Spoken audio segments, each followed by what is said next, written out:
Anda masih bersama kami di Carang 8. Berita selanjutnya, stabilkan pangan Maluku, Bulog serap ribuan ton gabah dari buruh.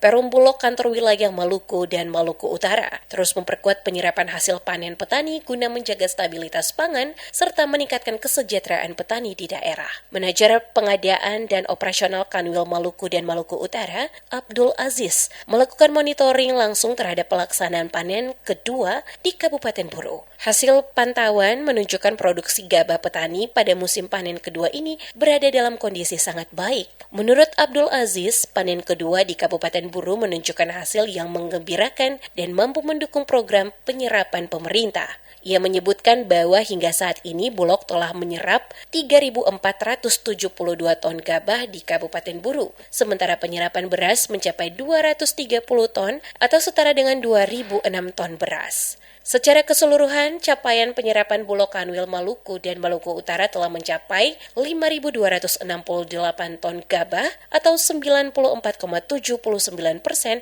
dari target 5.547 ton. Untuk beras realisasi mencapai 620 ton atau 31,06% dari target 1.998 ton. Sedangkan setara beras telah mencapai 3.309 ton atau 68,45% dari target 4.835 ton. Abdul Aziz menjelaskan bahwa capaian tersebut bahkan telah melampaui target awal yang ditetapkan pemerintah. Namun, karena realisasi penyerapan yang cukup baik, kantor pusat kemudian kembali menaikkan target penyerapan wilayah. Target baru yang ditetapkan untuk Kanwil Maluku dan Maluku Utara adalah 5.547 ton gabah, 1.998 ton beras, dan 4.835 ton setara beras. Hingga saat ini realisasi penyerapan gabah telah mencapai 94,79%, sedangkan beras baru mencapai 31,06%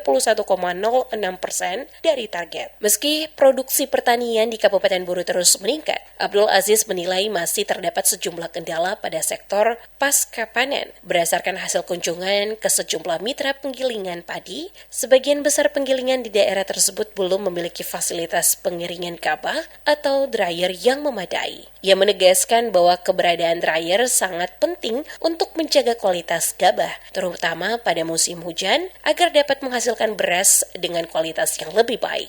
Abdul Aziz berharap pemerintah daerah serta pelaku usaha penggilingan dapat meningkatkan fasilitas produksi sehingga Kabupaten Buru mampu menjadi sentra produksi beras berkualitas di Maluku. Di panen kedua di petani di Kabupaten Buru, mulai dari kemarin sampai hari ini alhamdulillah sangat bagus. Penyerapan kami khususnya di Kabupaten Buru ini untuk gabah itu sudah ada 3.374 ton. Sedangkan beras kami sudah menyerap 230 ton. Kemudian setara beras itu ada kami serap 1.956 ton. Nah, secara untuk Kanwil Maluku dan Maluku Utara, kami sudah menyerap gabah kering panen dari petani dengan harga 6.500, yaitu sudah ada 5.045 ton. Sedangkan beras kami sudah menyerap yaitu 620 ton, dan setara beras yaitu 3.200 ton.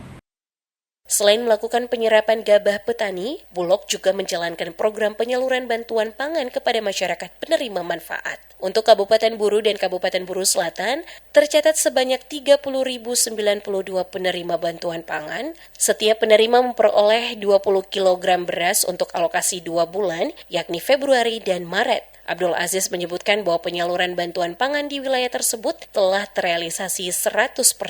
Bulog juga terus menjalankan program stabilisasi pasokan dan harga pangan guna menjaga ketersediaan beras di pasar serta menekan fluktuasi harga. Dari hasil pantauan di Pasar Namelea, harga beras premium terpantau stabil di kisaran Rp15.000 per kilogram, masih berada di bawah harga eceran tertinggi sebesar Rp15.500 per kilogram. Sementara itu, beras SPHP dijual sekitar Rp65.000 per 5 kilogram atau sekitar Rp13.000 per kilogram. Abdul Aziz memastikan bahwa stok beras di Kabupaten Buru saat ini dalam kondisi aman dan mencukupi kebutuhan masyarakat. Selain itu, sekitar 1.800 ton beras juga disuplai ke Kota Ambon sebagai bagian dari upaya menjaga ketahanan pangan di Maluku. Ia menambahkan bahwa Kabupaten Buru memiliki potensi pertanian yang besar untuk dikembangkan sebagai salah satu sentra produksi pangan di Maluku. Namun peningkatan kualitas dan nilai tambah produksi masih membutuhkan dukungan fasilitas penggilingan serta teknologi pasca panen yang lebih modern.